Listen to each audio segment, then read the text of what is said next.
ជំរាបសួរបងប្អូនទាំងអស់គ្នា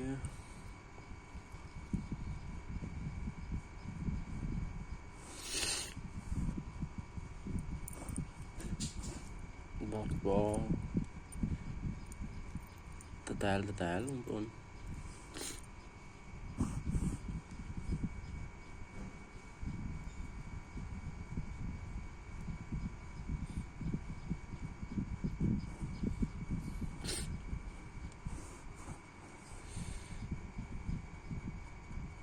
នេះឆ្អឹងដំរីរបស់ខ្មែរយើងគេរើសក្នុងព្រៃបងប្អូនហើយយកមកលុញបោះបង់នៅខាងសៀមរាប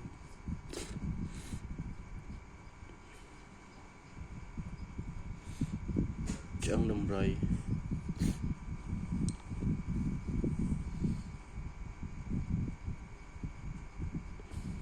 ទុកធ្វើតោងសោ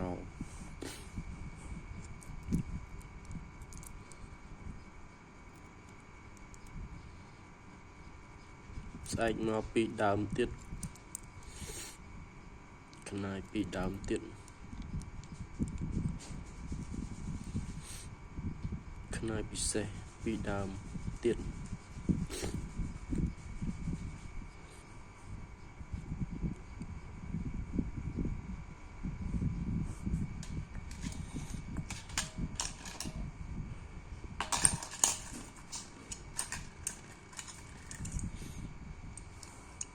ធុកនេះអត់ព្រម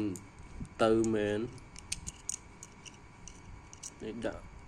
ទឹកពេញប៉ោះច្បាច់វាឲ្យសើមតិច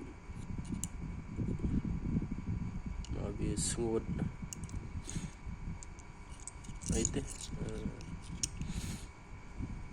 អត់ទៅទេក៏ដាក់កាបូបលុយទៅប្រើខាងស្នែលក់ដូរអីនេះឲ្យស្អាតជាងគេនេះ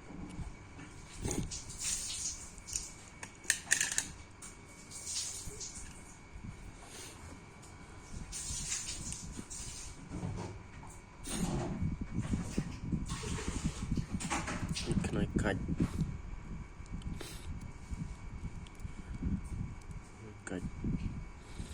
ទូចដែរ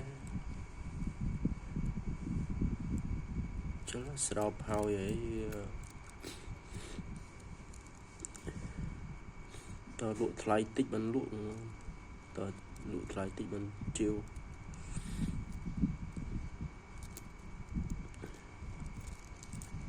នេះខ្នើយអត់កាច់ទេតែវាស្អាត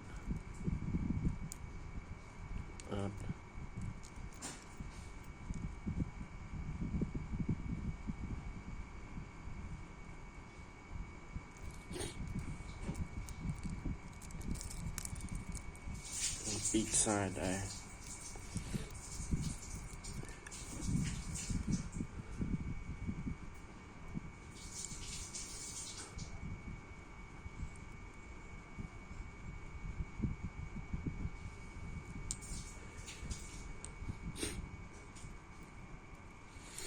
ព្រះអង្គនេះយកមកយកសពឃើញប្រមាណនេះវិញតែនេះដូចជាតួអង្គប្រុសទេប៉ុន្តែយកសពឃើញប្រមាណនេះ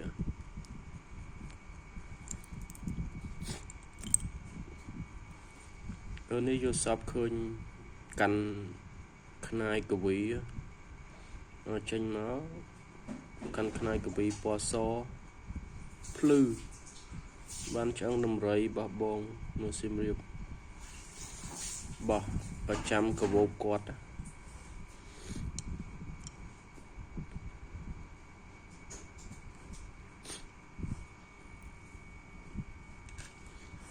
កូនកណេះសាច់ចាស់អត់ចង់បានទៅយ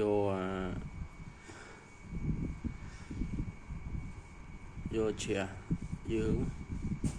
រុះមួយខូចឆ្មាឡើងសស្គូចាំយកទៅស្រោបមួយនេះទៀតស្រោបកាក់ក្រហមទៅបានវាធូរលុយតិច